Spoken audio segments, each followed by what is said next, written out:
Hello and welcome to Geek Warning, the podcast that puts the world's most interesting cycling tech and tech conversations into one place. I'm Dave Rome, Senior Tech Editor for Escape Collective. Joining me today, Ronan McLaughlin, technically Senior Tech Editor, but we can't both be senior, and you're much more senior than I am. No, I see it as a seesaw, and without you, it is out of balance. Oh, I mean, that's so nice. I don't know what to say to that. But yeah, I think it's just the two of us right now. A bit of a mixed episode this week. Ronan and I will chat through some things we saw at Roubaix and a few other related things, including a new bike from Colnago. And then you'll hear myself and Josh Weinberg, our editor out of the US. We talk Sea Otter.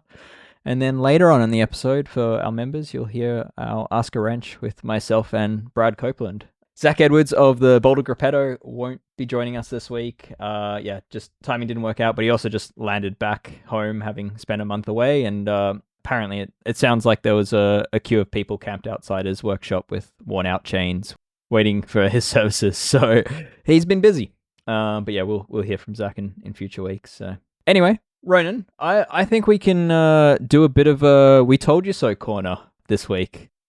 Which is related to a couple of weeks ago. We spoke about Paris-Roubaix, what was the widest tire we thought we'd see, and turns out nothing changed really from the year prior, and therefore we told you so. Yeah, I think pretty much exactly what we'd said, that while the question was what will be the widest tire, and we said the widest tire will probably be 35, that actually 32s would probably be the most popular, and so it proved. It was like just everywhere you looked was 32s. Bahrain in the men's race was the only team on 35s. If I remember correctly, from the women's race, I don't think there was any 35s, and the only teams running 30s were doing so because their frames limited them to 30s. Interesting. Yeah, okay. We also mentioned in that episode that teams wouldn't be running 40s because it most likely fell afoul of a UCI rule that doesn't limit tire width but limits overall diameter. And I noticed a few other publications have picked up on that since, despite previously having said that like a 40mm tire might actually be fastest for racing Roubaix. So yeah, it seems like that word is getting around. It seems people listen to the podcast anyway, and here I thought it was just my father and one friend. Anyway, you're doing better than me. My dad doesn't listen to this. Oh, right. Okay.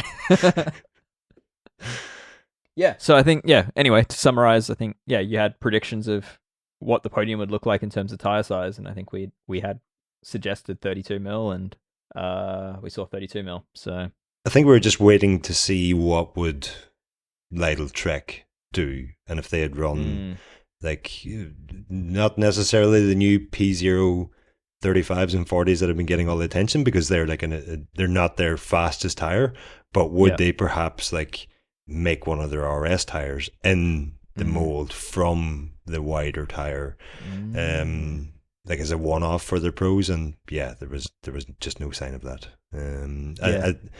From what I've heard, Lidl Trek did look into it on the cobbles, and the riders reported that they couldn't feel a benefit difference. Interesting. They couldn't, like when blind testing, they couldn't tell the difference between the 32 and the 35. And so then it comes back to, well, if a 32 is faster on the road and there's no grip or comfort difference on the cobbles, then why ride a 35 on the cobbles then? So stick with your 32. Interesting. You mentioned of the mold there. I mean, brings us into the next point of this conversation, which is, things from Roubaix, and one of the things you'd mentioned in your gallery on Escape Collective is that the tires of Bahrain Merida we'd reported were like the AS, the all season version from Continental, and from multiple sources you've been told that they're actually just the what is it, the TRS, the general race the tire? STR, the STR, but just with a different hot stamp to perhaps not run afoul of the UCI's. I don't even know if it's a commercialization rule. In some level it has to be, but the background there is that there is no commercially available 35mm STR, But the report that I had from a few different sources was that Bahrain had requested a 35mm STR from Continental, and I would imagine so as to not get inundated with a request from the public for such a tire. Yeah, that's probably they then labeled the tire that they delivered to Bahrain Victorias as an ASTR. Which there is a 35mm version available of. And so last year when we were looking at going, why are they running the, I don't want to say endurance tire, but that's kind of the best description I can come up with here when I'm jet lagged and late at night and all that. Performance training. Yeah, it turns out they weren't doing so. And like, yeah, we had a couple of sources, but then also like we had the Escape Collective's members summit in Belgium last week at the Classics with us, and some of the members there they were staying in the same hotel as Bahrain Victorious, and one of the members had said to the mechanic, "Oh, I've got those tires," and the mechanic sort of chuckled and says, "You ain't got these tires," which more or less confirmed, yeah, those are not what they appear. That's funny. Yeah, I mean, Continental definitely have a history of doing that. We haven't actually confirmed this with Continental. I've been, meaning to do so, but I'm not sure if they will be able to confirm that. Yeah. Anyway, I mean, we're now into the thick of chatting Paris-Roubaix tech. So let's. You mentioned, you said Lidl Trek. I imagine it as Little Trek, but I'm not from that part of the world where we have such stores. So it's as debated as tire width. Okay, all right. So I'll go with Lidl Trek to keep it consistent with what you said. They did something unexpected to their derailleurs, running SRAM Red Explore, which came out last year as a 1x13 speed, somewhat gravel-focused group. One cassette size, 10 to 45 tooth. 10 to 46 tooth. With the full mount derailleur as well. Yeah, so 10 to 46 tooth with a full mount rear derailleur, which basically is the type that bolts directly to the frame in place of a UDH, so only frames with UDH, which is not many in the World Tour. Trekker, one of a select few at this time. Ridley also. Ridley, yep. But anyway, they didn't run that 10 to 46 tooth cassette. What did they do? They had been running the 1046 throughout the spring campaign, but then for Paris-Roubaix at the weekend, they ran a 1028. And so I only arrived in Belgium first for Paris-Roubaix in France last Thursday. And when I arrived, immediately Kaylee, or editor-in-chief Kaylee Fretz, who was there already and had attended to some of the recons on Wednesday, said, I had noticed that Jasper Stuyven was running a tiny cassette with his Explorer derailleur, and he was in the middle of doing something and it caught his eye and he's like, that's weird.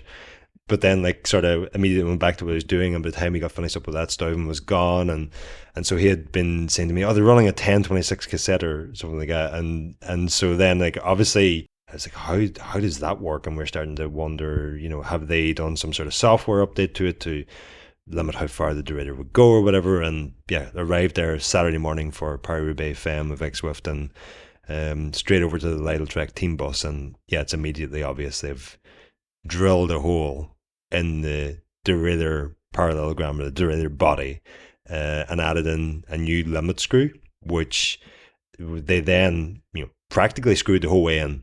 It looks, as one of the comments on our article on the website about this commentator had said, it looks like they've poured an entire tub of Loctite on the screw. It did look that way. Yeah, it did look that way. It's not the color of Loctite I would have used. There was blue Loctite everywhere. I probably would have recommended a harder holding one if you're really worried about it. But anyway, and the reason they had to do that was because when you use a full mount derailleur, you obviously get away with the UDH that would have been on that Trek Madone anyway, and that UDH hanger is much wider than when you attach a full mount derailleur to that frame. And then also when you don't use a 13 speed cassette, you use a 12 speed. Long story short, what ends up happening is you've got a gap between the 10 smallest sprocket and that full mount derailleur. And the risk is that, you are in the, whatever they're using here, 5610 or whatever, and you're mid-race, you're not thinking straight, you hit the shifter button once more, and then your chain drops down into that gap. And so to stop that from happening, they added this entire new limit screw. Yeah, I mean, there's a lot of people wondering, like, why didn't SRAM just do a software update for this, which would turn tell it that there's only 12 gears, not 13 gears. And I think the answer is that it's such a unique case at this point and such a small demand that to rejig that software, which is like Bluetooth based and app based, is much harder than just having the team drill and tap 12 derailleurs or whatever it is for this one-off case. But for me, I think, and I think, there's a lot of finer technical details in this as to why this is quite an easy hack. The main one being that they share the 12 speed and 13 speed systems share the same chain, therefore same chain rings. So like this wasn't a huge lift for the mechanics to make this happen. Like they just, or maybe not. Just wasn't the mechanics that did it. It was SRAM HQ in Chicago, where I've been this week, that did this job. They, if I remember correctly, they drilled and tapped like 40 derailleurs and sent them to the team for this. And it's something they've been working on since October. Would you say they've been exploring it? I would say they've been exploring. No vowels. That was terrible. I apologize to everyone. But yeah, I mean, the other question has been, well, why did they want to do this? If they've been using a 1046 throughout the spring campaign, what's the difference here? And the reason they wanted 1046 throughout the other spring classics is because they happen in Belgium in the Flemish Ardennes, which are steep cobble climbs, and so you need the range. Roubaix has about 2,000 meters of climbing in it, but it's practically flat, and especially most of the cobble sections are practically 200 flat. meters. I think it's 2,000 meters of climbing. There's a lot more climbing in it than you might imagine, especially early on in the race. It's very, very rolling terrain to get out of Compiègne. Dave's fact checking me here as we speak. He will find that I am correct, but let's let him do it anyway. 1,400. It's still more than I realized. Okay. So, corrections corner for next week. There's 1,400 meters of climbing in Paris-Roubaix, but a lot more than what most people assume, because we do know it as being such a flat race. But the reason they would want a 1028 cassette is because the jumps between the sprockets are so much smaller with that road-specific cassette than they would be with the gravel-specific 1046. Yeah.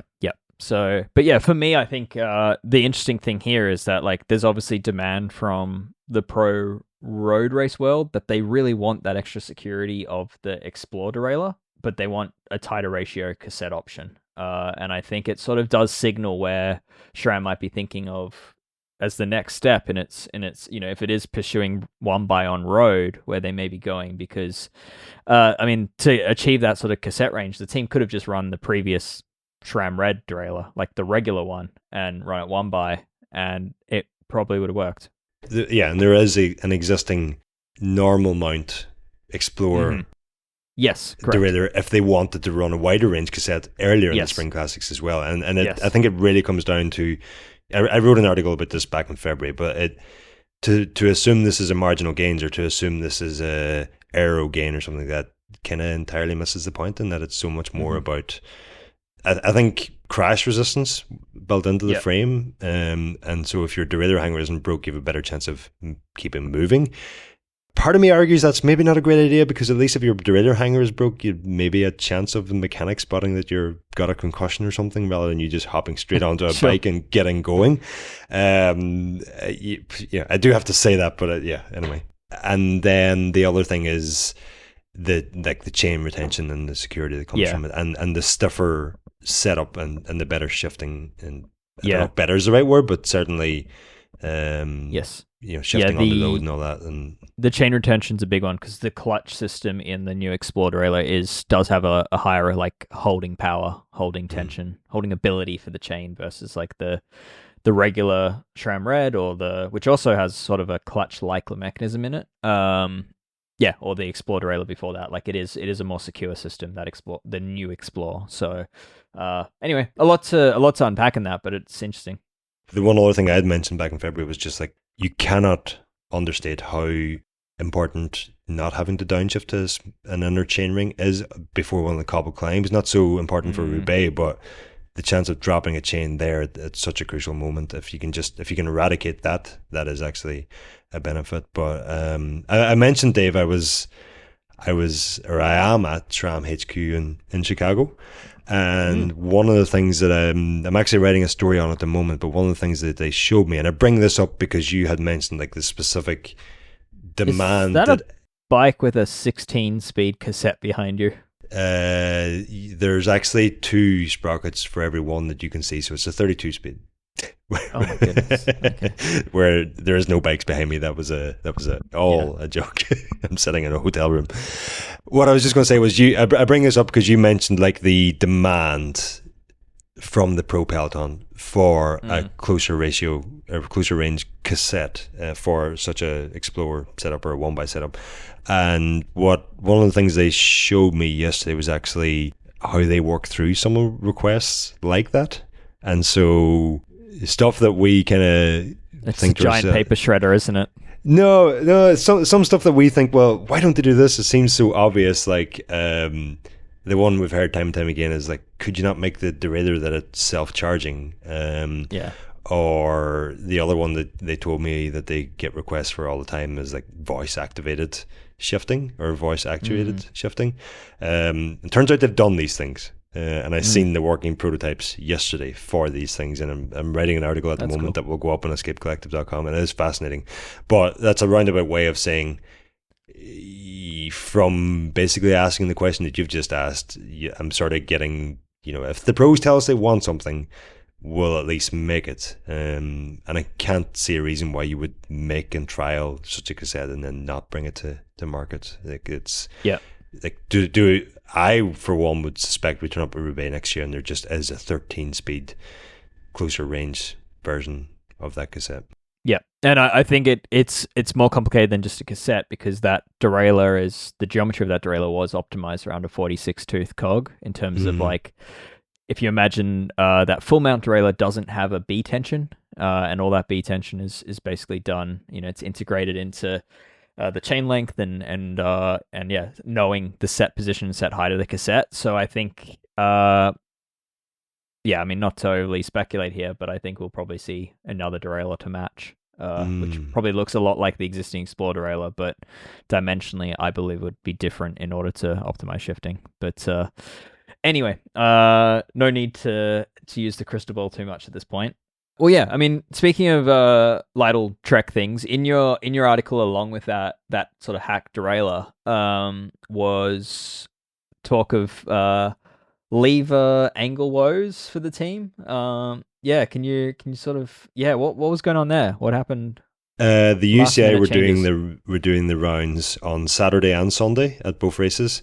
The first I became aware of their presence was when I rocked up to the little Lytle Trek team bus to see that Explorer setup, and the team there was a bit of a heated debate going on, let's put it that way. And long story short, the UCI have now got a new 3D printed tool, which basically just looks like a flat rectangle, but there is a bit of an angle to it. So the old lever angle tool used to like hug around the drops, and then had like an arm that extended out of it, and you would check that the lever was within 10 degrees of the drops, but it was kind of like it accounted for both sides of the drops.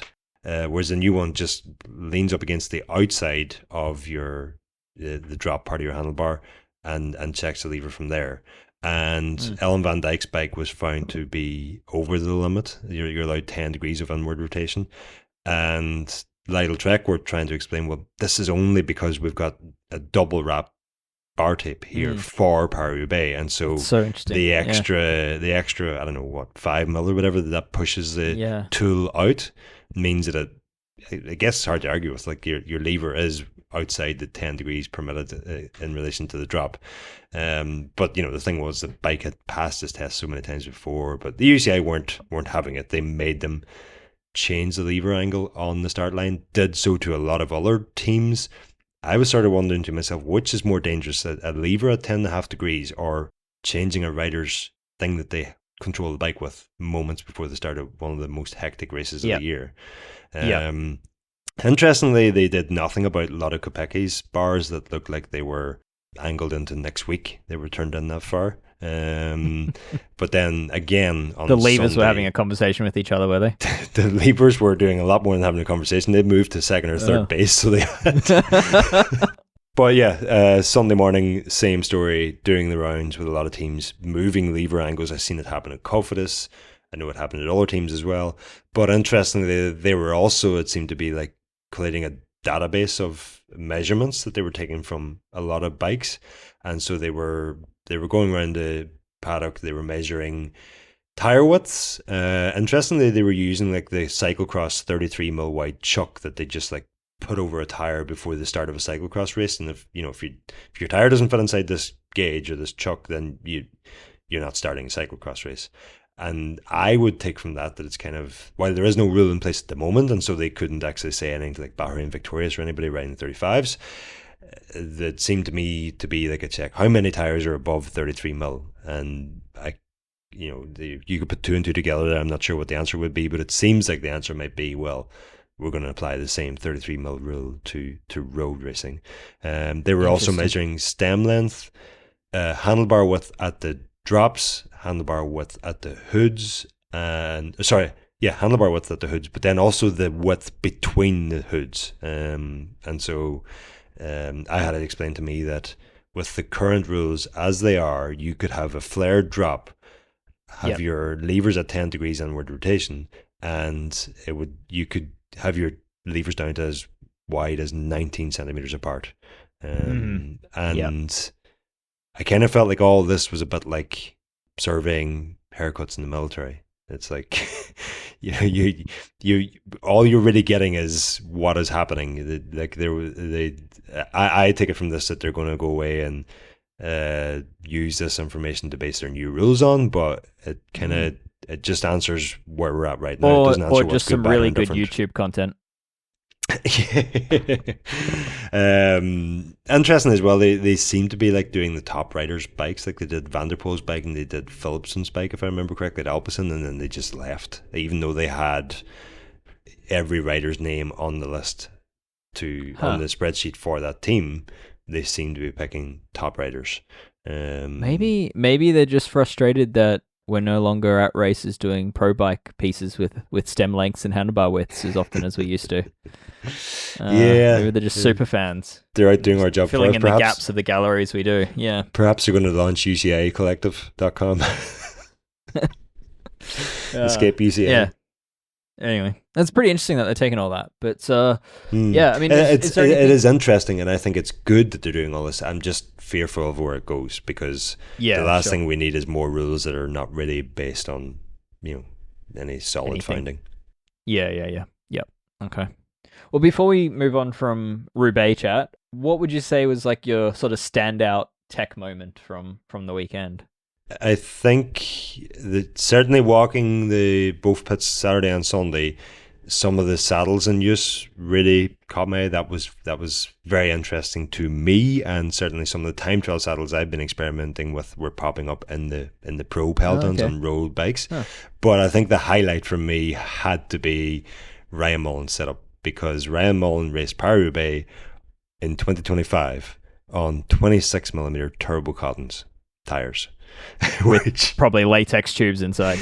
Yeah, which on the face of it seems absolutely bonkers and highly risky, but it's actually probably one of the smartest optimizations in the peloton, because his job was in the 150 kilometers or whatever it is before the first cobbled section. The first cobbled section was effectively his finish line. He had to get his team leaders to that position to that point in a good position, and so he optimized for the job that he had to do, rather than blindly following what everybody else was doing. And I kind of really appreciated this.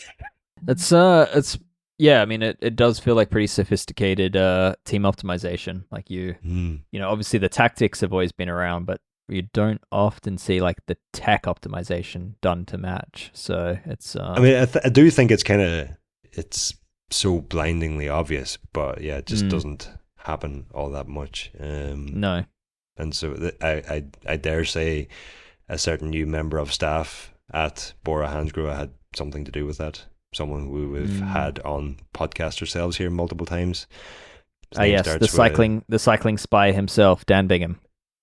No, he's not the cycling spy. I was going to say, Dan. Just staring. Yeah, very good. All right. Well, yeah. Well, let's move on. I'll encourage everyone to check out Escape Collective like we do every week. But this week, yeah, I mean, we had Ronan with a really excellent gallery, sort of detailing a lot of what we spoke about, plus plenty more. Alex also had a breakdown of Matthew Vanderpoel's nutrition on the day, which is worth a read. And yeah, of course, you'll find plenty more. Let's move on to a new bike that is sure to be seen at the pointy end of things. Colnago have just announced the V5 RS, and I think we won't spend long on this because neither of us have ridden it, but neither of us have one, I don't believe. But yeah, some key details on it. I mean, it's a little bit lighter than before, or depending on how you look at it, probably relatively speaking, substantially lighter. It is now said to be Colnago's lightest road bike to date. A little bit stiffer and a little bit more aero with a reduced sort of frontal area. So yeah, I think it still looks a lot like the old one though, the V4 RS. What are your thoughts, Ren? Yeah, it does. I mean, when you don't see them side by side, you're kind of looking at going, is this new? And very much is new. And I think, yeah, we covered the Y1 RS that they launched before Christmas in a lot of detail on the site, and I think they've taken a lot of learnings from that project and applied them to this. And the key one there being, as you mentioned, the reduction in frontal area. And so, if you think of, CDA, you've got CD, which is a coefficient of drag or how slippery we are, and the A is area, frontal area. And so if you make that A part smaller, even if you just keep the CD part the exact same, you would just CDA. And so that's kind of been the focus with the Y1 RS was, yeah, they were improving the CD and the A, whereas what they seem to have done with the V5 RS is reduce the A as much as possible. And I suspect, that's also helps in terms of weight. If there's just less of the carbon tubes, they're probably going to weigh less as well. It doesn't account for the entire saving here, but yeah. Yeah, yes and no. Like sometimes you have to add weight to, reinforce the structure and add stiffness back, but they've managed to, I think they've managed to seemingly come up with a really nice blend where they've reduced weight, increased stiffness, reduced frontal area, and they claim to not have come at a loss to the compliance of the frame. So, I mean, it sounds like they've sort of ticked the right boxes for a frame that they want to take back into the yellow jersey in a few months. So, yeah, I think it's worth noting that this is probably the bike that the likes of UAE will probably ride most once, at least once the road's pointing upwards. Yeah, I mean, the lighter stuff or faster, that's the stuff that we hear and sort of laugh about all the time. So, that's not a Colnago thing. That's across all brands. It's a well-worn path at this point when you're launching a new bike. Yes. But yeah, this it is nevertheless still interesting to me, and the weight savings. I think it's like 175 grams or something, and we haven't got much time to get into this. The press release landed in my inbox on Friday. We were at Roubaix over the weekend, immediately traveling afterwards, so I haven't got myself across that yet. But 143 grams lighter than the V4 RS, which is a big saving. Yeah. Well, this is it. On the one hand, it's nothing, but on the other hand, it is a significant finding. It is a significant saving to find in, an already fairly modern frame, and I think that kind of gets to, I guess, a little bit of my just where I'm less excited about this bike. I guess is that it was a phenomenally quick life cycle for the V4 RS. And I think Colnago as a brand has developed quite a bit since that. Maybe not since that V4 RS launched, but certainly since the point when that V4 RS would have went through initial design phase. And so perhaps this is a once-off, super short life cycle. Let's hope so, because we'd like to see these things stick around for longer. Yeah.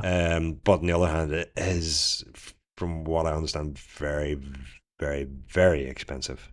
Yes. And that's a bit more difficult to They're not shy on the price. Well, one final detail on the bike that I think is kind of interesting is that Colnago went from way back Italian threaded bottom brackets to, in recent generations, they had their T45. It was their own system, which kind of came out roughly in line with when T47 was just coming into the market.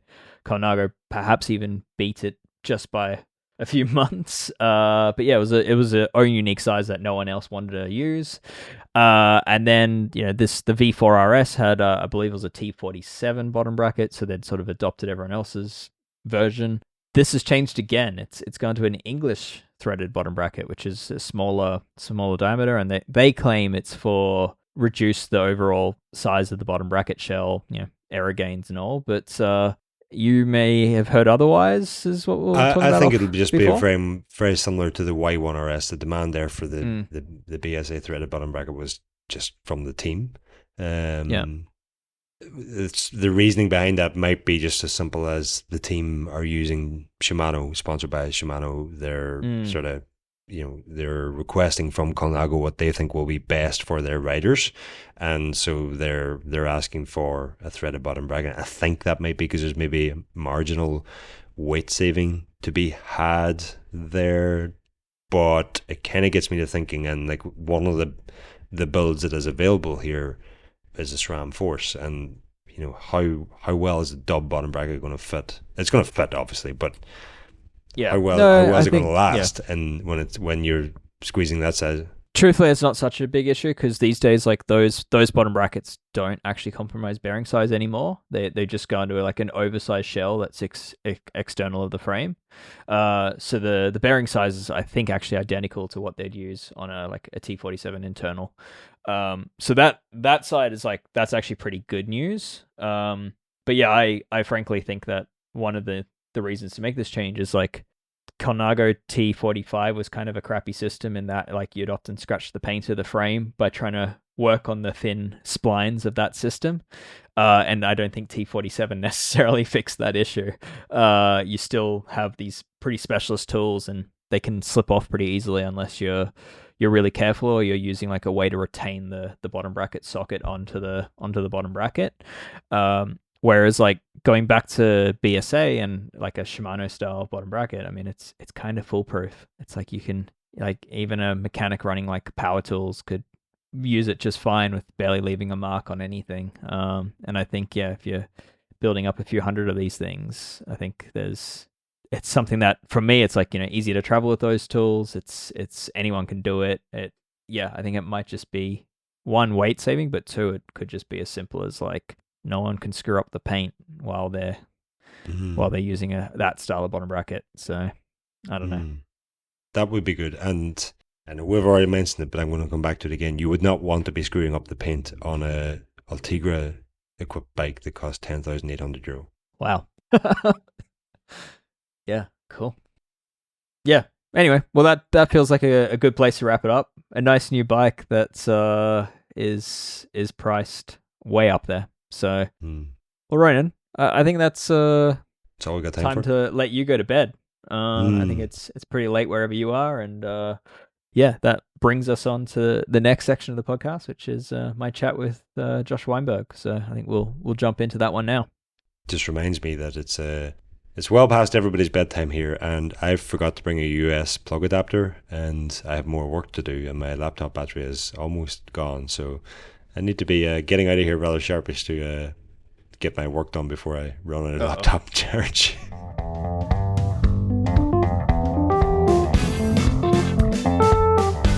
Hey Josh, how you doing? Hey Dave, good to be back. Yeah, you caught up on any sleep yet, or is it still all a blur? It is a blur, absolutely, but I slept for a good chunk of time last night, so starting to recover from not sleeping much during the whole Sea Otter weekend. Yeah, it's a big pull. I mean, it's obviously not to complain about the job because the job's great, but I mean, it's an entire working day on your feet, and then you get back to your accommodation, or in your case, roof tent, and right, and then have to basically edit and work on an article that would typically take a working day to do. So, well done. Coverage is great. Yeah, thanks. It seems like when I first started going to that show, our recaps would start coming out Monday, Tuesday following, but now all the media is doing it kind of in the moment. So that's just kind of the way things are these days. So you know, definitely want to be within that and giving our readers, you know, the good stuff that we find as soon as we can. So doesn't leave much time for any of the racing or anything like that's going on around the expo, but there's plenty to cover. Yeah. It's kind of endless, isn't it? So I mean, set the scene of Sea Otter. I mean, it's big, but for people that haven't been, how big is it? How would you describe the event? Gosh, yeah, it's hard to wrap my head around how big it actually is, because there's so much going on that I don't even see when I'm there. You know, in terms of like all the racing that's going on. So starts on I think everything kicks off on a Thursday usually, with various races, and then throughout the weekend, like, you know, there's like a gravel race and a cross country race and a downhill race and a dual slalom race and kids races, family stuff, a Gran Fondo. There's all this racing going on in the open spaces around the Laguna Seca Raceway outside of Monterey, California. But then in the kind of the infield of the raceway is where this massive expo happens, and you know, all the major brands in cycling industry are there, in addition to lots of little ones that, you know, pop in every year that I've never even heard of before. So it's a really interesting mix of big brands with massive spreads, you know, releasing new products and showing off really interesting bikes and technology and things like that.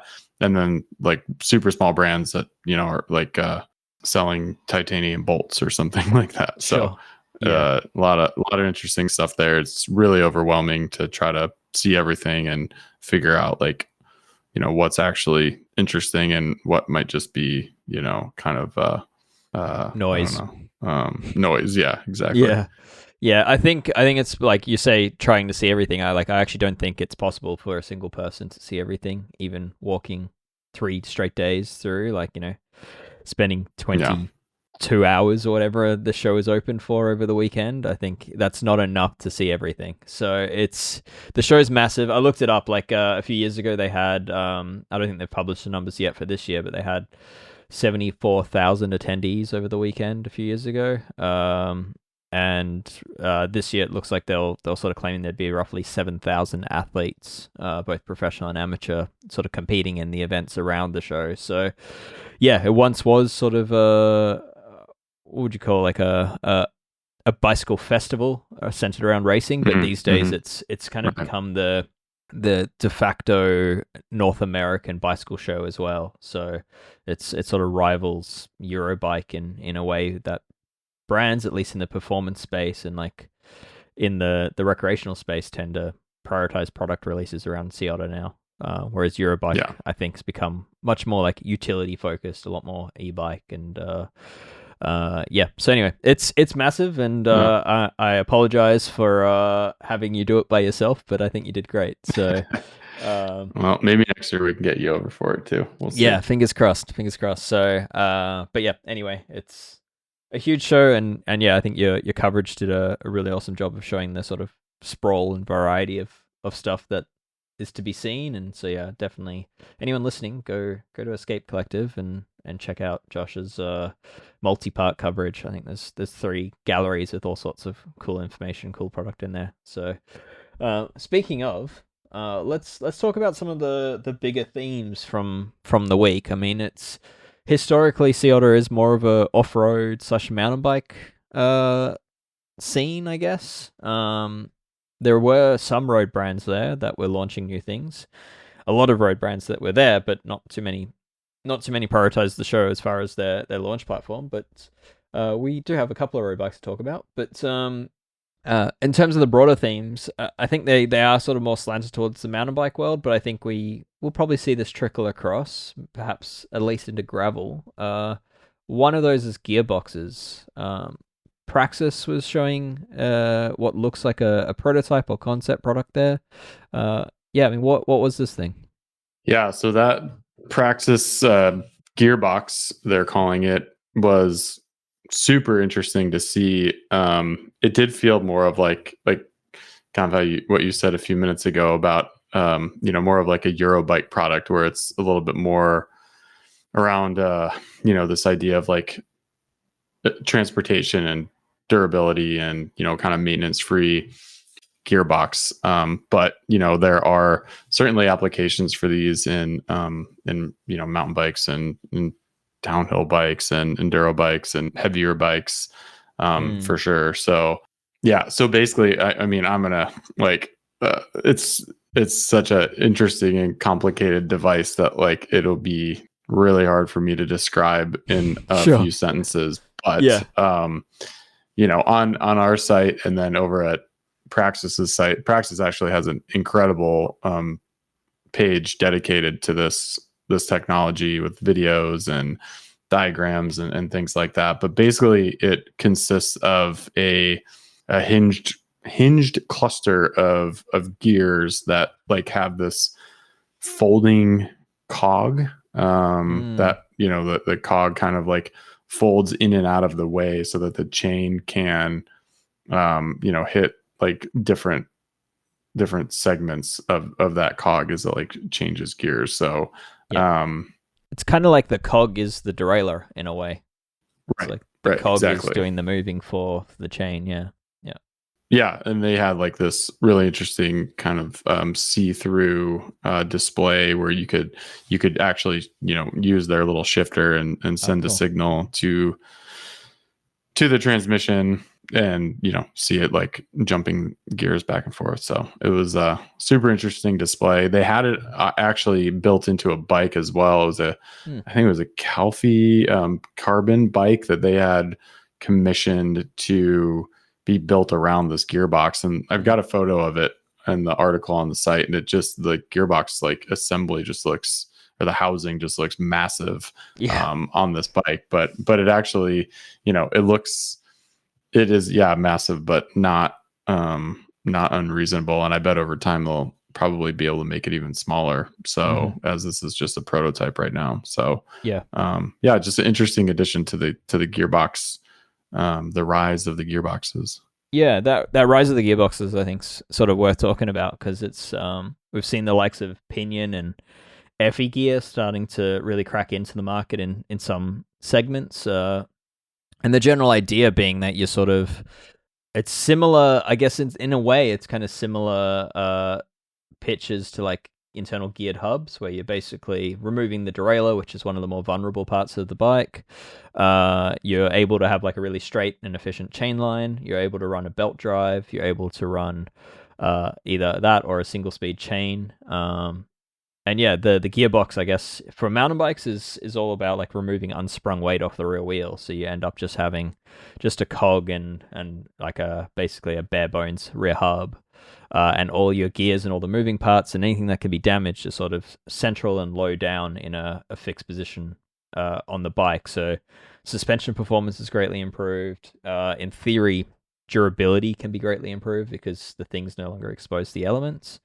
And so yeah, there is an increasing amount of attention in the industry to this category, because it does seem like the next frontier, as far as like, assuming we've kind of reached the point where the derailleur is almost as maximized as it can be, then yeah, the gearbox does seem like the next step for some categories of cycling. So that's where all the fascination is, and that's why Pinion's made a pretty successful business out of it. FE Gear is another one. Praxis is obviously playing with it. Raceface has patents out, which would be Fox, have patents circling around about trying something in this space. No doubt, I'm sure Shimano and SRAM have their own prototypes in a deep dark room somewhere. So I think it is definitely worth paying attention to, because I do think we're going to increasingly see the cycling industry trying to crack this one. Dave, I have a question for you on this kind of the flip side of the durability piece. What do you think about introducing these to, quote unquote, like normal bikes, and the expectations that puts on your typical bike shop service team mechanics? Oh, that's a tough one. I'd say like introduction to normal bikes, we're starting to see it already in custom builds. Like I know in Australia, Prova has done a number of its like titanium gravel bikes that customers have elected to have like pinion gearboxes installed into. That's a non-suspended bike, pure gravel bike, and yeah, the customers just want basically a fully contained bike with less maintenance. The maintenance in these is kind of more akin to like roll off rear hub, where it's like an oil change rather than anything else. So yeah, I think there's nuance and there's new complexity to servicing them, but it's like anything, I think it is offset in other ways. So your wear and that's a good point. Yeah, I think needing to pay attention to cog wear and all that is reduced, but then it's sort of you've got these service intervals that you need to be mindful of, and I've never actually serviced a pinion or an Effie gear, so I'm not quite sure what's involved with that, but it's if it's anything like a roll off, it goes a hell of a long way before you need to do anything to it. So it's absolutely. So I mean it's not to make this all about gearboxes, but I mean there's still efficiency concerns over gearboxes. A derailleur based system is still arguably more efficient. There's also concerns over like how effective they are at shifting under load. Some of these systems just don't do that very well. So it's not perfect. I'm not saying the derailleur is going away anytime soon, but it's interesting to want to watch. And to add to the list of things that are at Sea Otter is Williams Racing Products, WRP, which is a local Aussie brand, and he was showcasing his latest version of like the derailleur in a can, which is kind of a new. It's basically a gearbox, but it's much in the simplest way to think about it. It's basically derailleur with a cassette in a very small confined area that sits in between the crankset. So it's the derailleur's not exposed, and there's very little length of chain. He's been working on that for a couple of years, and it's getting much closer to being a commercial product, and I think that's a pretty cool one as well. So that one was closely inspired by the old Honda downhill racing mountain bike that's briefly won a bunch of World Cups and then disappeared a few years later. They had a very similar gearbox on that bike with what was basically a derailleur in a can. So there's some cool stuff going around. But yeah, I think that was kind of the talk of the town for Sea Otter, is like this yet another new interesting gearbox from a bicycle company that has some strong manufacturing prowess. So yeah, absolutely. It was definitely the buzz, as were the inverted forks that were good segue. There was a couple inverted suspension forks that were sort of intentionally teased by a couple of brands. So Fox had a single crown long travel inverted fork, probably like 170 or 180 millimeter length travel forks on some athlete bikes, and Cane Creek had one as well. They just had one kind of like a prototype, like they'd been, going through some iterations on this idea of an inverted fork that's bigger than their kind of standard all mountain helm fork that they will probably be releasing in the next year or so. So both Fox and Cane Creek doing really interesting things in the world of long travel inverted forks. And I can't help but imagine that it's because of the rise of and the popularity, overwhelming popularity of e-bikes, because these forks are not lightweight. So in my mind, it's like you taking advantage of the power of an e-bike to move these big forks around can gain some of the advantages that those inverted forks offer.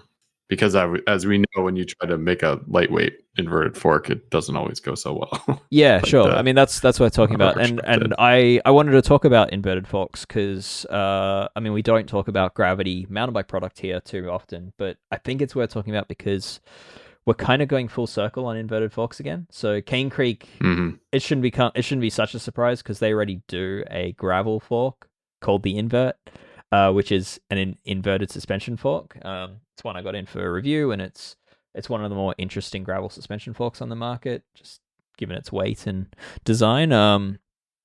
But yeah, I think the return of the inverted fork. I mean, Fox seems to be finally coming out with it. I mean, they've been prototyping this thing for more than a decade. It's been seen here and there over the years, and your example of Cane Creek doing a mountain bike fork that's inverted.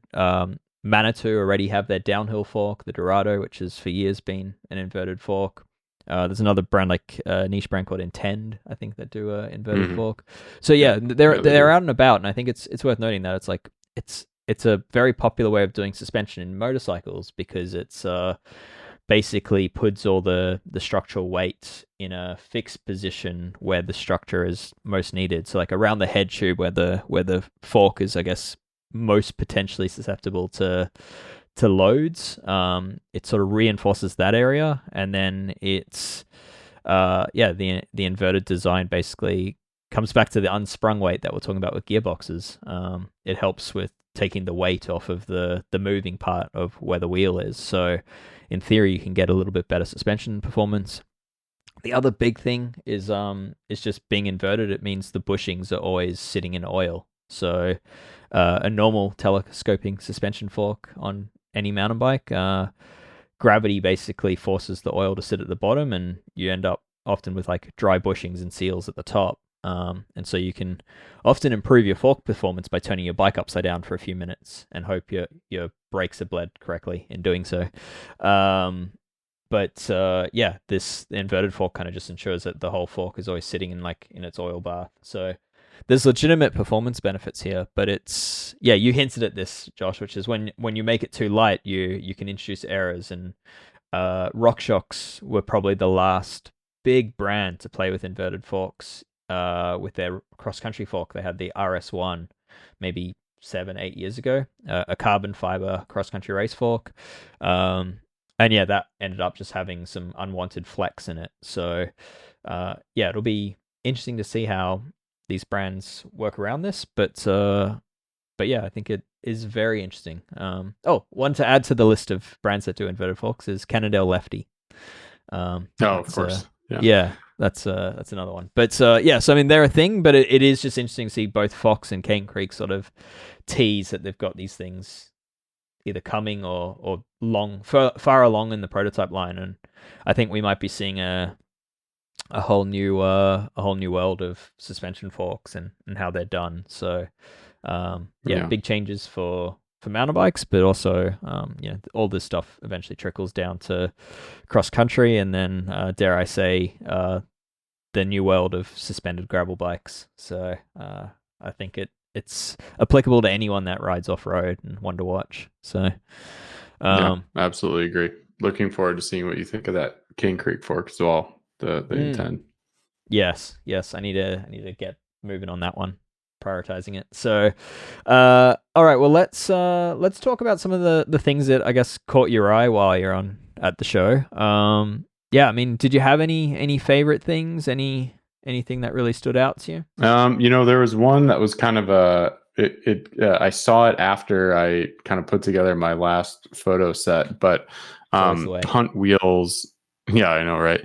Hunt Wheels it looks like they're going to do some sort of a collaboration with Qvist hubs out of East Germany, and those hubs look amazing. Really, some really interesting aspects about them, and they've been a kind of a small, slow to start company over the past, I think they just started a couple of years ago. Yeah, already have a copycat in the market there. Yeah, right. Yeah, I remember that coming out. So, but it's been kind of slow to bring them over into North America at least, and it looks like Hunt is going to be building up some wheel sets with those hubs. Yeah, it's an interesting product. I think it's worth just mentioning how do you say it? Qvist? I say Qvist, but Qvist. I think I hear other people say Qvist or okay. Yeah.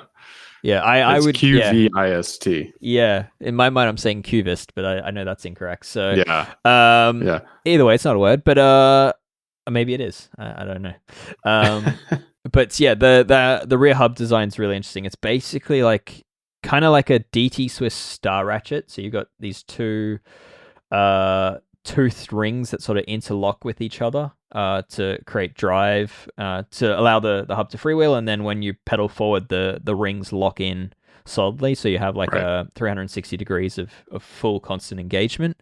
So but yeah, this hub sort of takes that design and doubles it, so it basically adds a third ring. So the idea is that you can keep these toothed rings with like large teeth on them for like really a consistent engagement, but then they're achieving more engagement points through having an extra ring. So yeah, there's basically 3 rings, and one sort of floats in the middle, and it sort of engages left to right depending on at what point you pedal in terms of the tooth count. I hope I'm not butchering that terribly, but I think that's roughly how it works. No, that sounds like the way that I understand it. Yeah. Just like kind of a simple, like it's very like obviously very complicated and complicated to machine it, but again, like from a parts perspective, like a simple and tried and true kind of design, just very much beefed up and enhanced from like the DT style exactly that you were mentioning. So so I mean, simplest sense, imagine original DT Swiss star ratchet, which had a incredible durability and reliability reputation, and they're basically trying to keep that sort of reliability and durability, but just increase the engagement points in it. So anyway, one to watch, but yeah, that's cool of Hunt to do that. Yeah, so that was cool. And obviously, I mean, while we're on hubs, like saw the new DT 350 DEGs that we've written about a bit on the site, in their kind of like limited edition colorways that were being toted around in like a secured briefcase. So that was kind of fun. Fun to see. Sort of spy style. Yeah, that's we actually spoke about that one last week, so we'll I'll let people tune in to last week's app if they want the details on what that hub is. But but yeah, that it's also in your gallery, so we can send people everywhere for that one. It's all in there.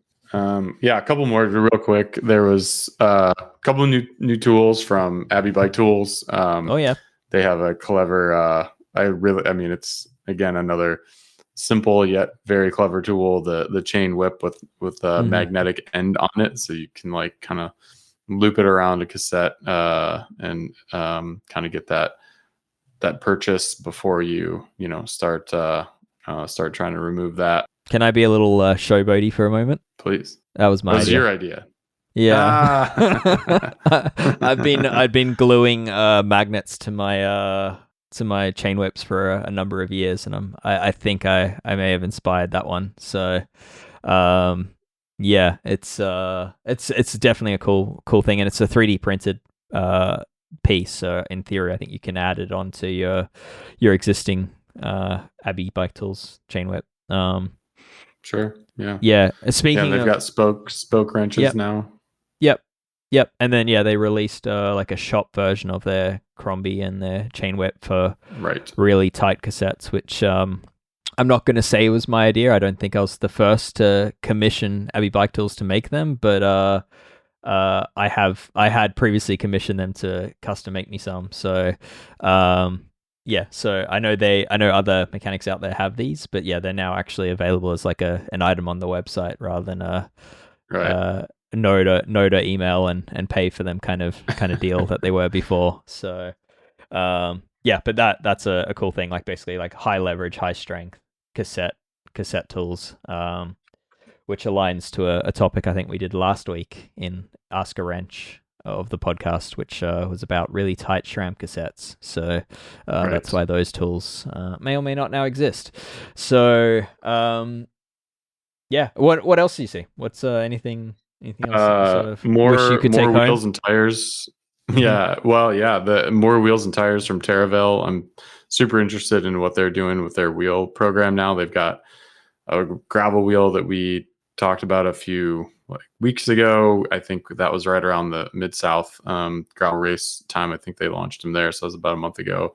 And now they're coming out with a mountain wheel with completely developed by the Terravail team. Not really much overlap with what is or was going on at Whiskey Parts, which is another QBP brand. Really, not actually sure what's going on with whiskey right now, but I think they're still an active brand, but Terravail is kind of going their own way with wheels, which is interesting. They come built up with GT hubs just like the gravel wheels do, but they've also got 3 new mountain tires. Wow. Cross country, down country, and then kind of an all mountain tire. So it's cool. They make some of my favorite tires, and I think it's interesting to see them continue to expand their lineup, because I think they're really great all around durable tires for the conditions that I ride in here in the desert. Yeah. So QBP, just worth mentioning, and mentioned this before on the podcast, but they're the largest distributor in North America. Yeah, and if you're basically a bike shop in the US, you kind of typically would align yourself with a distributor like QBP, who would supply you with like all your SRAM and Shimano components, plus like all these other things, and probably all you need to run a bike shop is like an account with QBP and one big bike brand, and that would be your bike shop. So so it is interesting when a company of that size sort of it makes such an investment into its own wheels and tires and all that. So with unique design, so one to watch. Speaking of tires, there were new Conti, new Vittoria things. So yeah, I mean, Vittoria, they have basically just done a lot of rebranding and trying to simplify the understanding around, like, previously they had in the gravel space, they had like the Torino Zero, Torino Dry, Mezcal, Torino Wet, and yeah, it's they're basically renaming these things under what they're calling the T score. So the higher the number, the rougher the terrain. So so like a T0 would be for smooth tarmac, through to like T100 tire would be for like full knob, very rough terrain. So just an effort to make things easier to understand without having to work for the company. So I think that's an interesting one. And then Continental have sort of revamped their entire cross-country line of tires, which is perhaps music to the ears of anyone on the bandwagon of ultra-wide tires for their gravel bikes. Yeah, right. Yeah, so they had there's I believe 3 new mountain bike tires, all named after, I believe, like natural elements. So like magnetol, trinitol, dubnitol.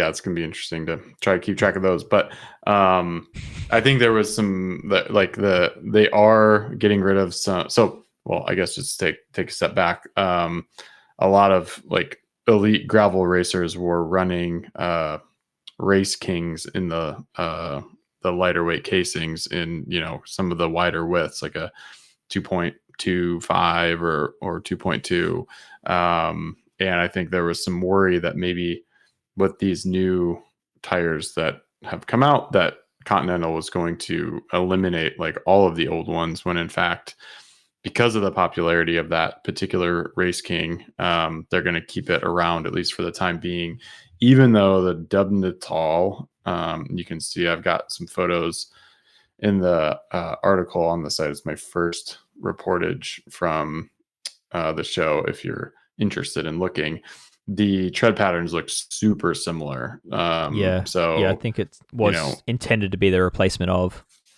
the Race King. Yeah.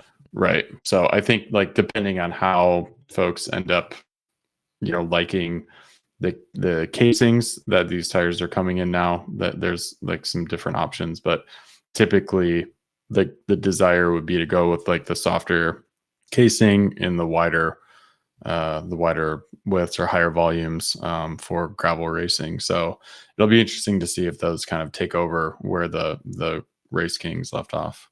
Yeah, for me, like, just having seen the success that Continental have had in downhill racing in the last couple of seasons, like, they really made a solid entry and have won all sorts of things with their tires. This is quite intriguing to me, like the next generation of XC tires from them. I'd love to get a pair to try out, just because it's yeah, I mean, it's been many, many years since I've used Continental XC tires by choice, and so I think this could be a good one to check out. Yeah. Anyway, hopefully one I can report back on in future. But it's I think it's an interesting one to see them reinvest in that space in such a way that it had been many, many years since they'd updated that lineup. The one last thing, Dave, that I will say is there is still a rush to market with mini tire inflators. Yeah. Seeing a lot more of those, and from some bigger brands than I think we've seen in the past, or at least like bike specific brands. Silka Press being the Cycle. one. Yeah, Silka has one. Actually, Silka has two now. They just came out. Okay. I think. They've got like a smaller volume, a higher volume one. Press the Cycle. Muck-Off had one. Toe Peak. Who else? Yep, Toe Peak. Vi Air. I think is they mostly do like, air compressors, but they've got the mini inflator now too. So yeah, there were at least 5 new ones from different brands at Sea Otter. Maybe there were more that I didn't even see. So it sounds like you're going to have to do another roundup, I think. I do think I'll have to do another roundup. I mean, for me, I don't want to be grumpy about this, but I did cover this. I mean, I've been covering this topic for like more than 8 years, and I think for like the last I had a period of about 5 years of like every single comment being like, this is stupid, this is a problem looking for a solution, this is never going to take off. Still out there, by the way. This is a dead end category, and it just kind of is frustrating to see like it become this complete commodity oversaturated market so suddenly with I assure you, everyone that had previously commented on how rubbish these things are probably now looking at this category with intrigue. So I'm not going to say I told you so, but I basically just did. So anyway, it's I think it's interesting. I do think it's kind of become a bit too much of a Me Too category. There are a lot of products that aren't adding anything to the space. I think it's worth remembering that Fumpa Pumps out of Australia did create the space, created the original product, and a lot of these products are dangerously close to Fumpa's original patent. But Fumpa, being a small Australian company, perhaps isn't in the position to defend it. So, I think that is kind of the part that I don't get upset about, but I'm like, it's not great for Fumpa to spend 9 years building up the category to then have it basically stolen off of them. So I feel kind of sorry for them, but it's there are certainly a lot of interesting products. And funny you mentioned wanting to do an update to that roundup, because I'm currently waiting to receive the Silka and the Via Air, and once I do, then I can get buzzing away again. So noisy little little things. Yeah. They are, yeah, and that was you definitely noticed that walking around the expo aisles. It was clear who was releasing a pump, because that's hilarious. They're quite loud, especially for the brands next to that brand, like the pump brand, because they had to listen to that all day for 4 days straight. Yeah, and we thought gearboxes were all the buzz. Dun-dun-dun. Yeah. All right. Well, lucky last on the list of, I guess, just things to quickly chat about from Sea Otter is Stromm cycles, the Racket. Yeah, it's a full aero road race bike that's, I guess, introduces some somewhat novel ideas or merges a bunch of novel ideas from various other bikes and some time trial concepts. It's a very narrow bike in terms of the tube profiles, but yeah, I think the main thing with it, and it has like wide stance fork and wide stance seat stays, which are again something we've seen from like Olympic track cycling bikes and now into a few time trial bikes. It's one of the first road bikes that we've seen that actually have taken this concept. But yeah, I think it's one of the more interesting points was like the focus around like a bit more of what looked like a more upright riding position to make the rider more capable of really holding what is probably a more efficient position. So yeah, I think that's quite interesting, and like the ability to run like regular stems on a full aero bike is quite cool as well. So, is there anything about that bike I'm missing in terms of details that's there's so much. It's I mean, it's I'm not the best person to try to read through Sure. the information to determine what's marketing hype and what's not, but it certainly sounds pretty impactful to me, reading through their the brand's white paper that they've got posted, and I linked it in the gallery. But it was super impressive, like to look really like front on or straight from behind it, and how narrow it was, and getting a photo of that, the kind of the seat tube, you can call it a tube. It was just really an incredible feat of engineering, it seems. But then to have that, and then even I know that there's a lot of like proprietary parts in this sector of the industry, and to be able to use like a standard 1.1 stem, a handlebar of your choosing, not just be committed to theirs, even like clearing a 34 mil tire, like threaded bottom bracket, like those. Like those things seem like interesting. Like they're making this a bike that is maybe more approachable than some of the other ones that are available. Plus, if it does actually do what they say it can do, impressive there as well. So it'd be great to get Ronan on this bike and have him give us the real word on it. It's very much up his alley. So hopefully we can offer some more insight on this bike. But certainly I'd say not. It's one of those bikes that you look at it, and I think you could say they've taken inspiration from dozens of places. Like there's no single one thing that I'd say is like groundbreakingly innovative, but it is one of the first aero bikes that I'm like, that is kind of leading the way in sort of borrowing tech and concepts from like track and triathlon and sort of the cutting edge of the sport. So one to look out for, and one again in your gallery. So from Stromm Cycles. So where's that company based, you know?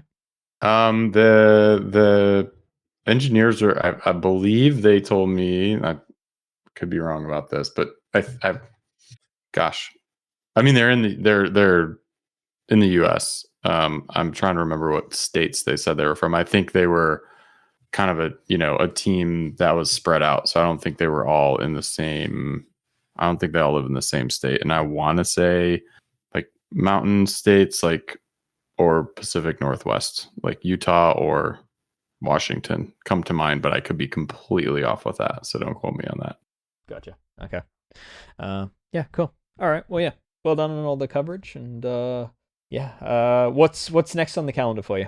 Oh, that is a good question, Dave. I haven't really wanted to look at my calendar since I got home. I've been doing so much, but I'm going to be home. I've got some bikes in for review that I'm going to be getting into over the next month. And then whenever Unbound is, I will be going there. And I believe that it is at the end of May, I think.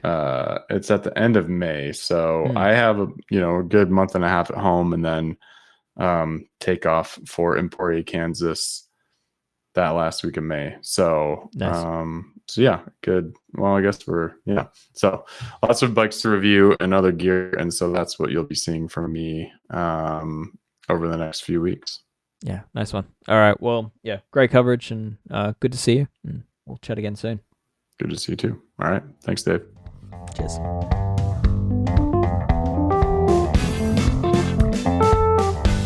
All right. Well, Paris-Roubaix, new bikes, the biggest trade show in North America. It's been a big episode, but there is more. And specifically, there's more for members of Escape Collective, those that support everything we do. So Ask a Wrench this week. You can expect to hear some questions related to titanium bolt upgrades, something Brad and I have a reasonable amount of experience with. There's a question about SRAM transmission and different chain lines on bikes a little outside of the original design scope.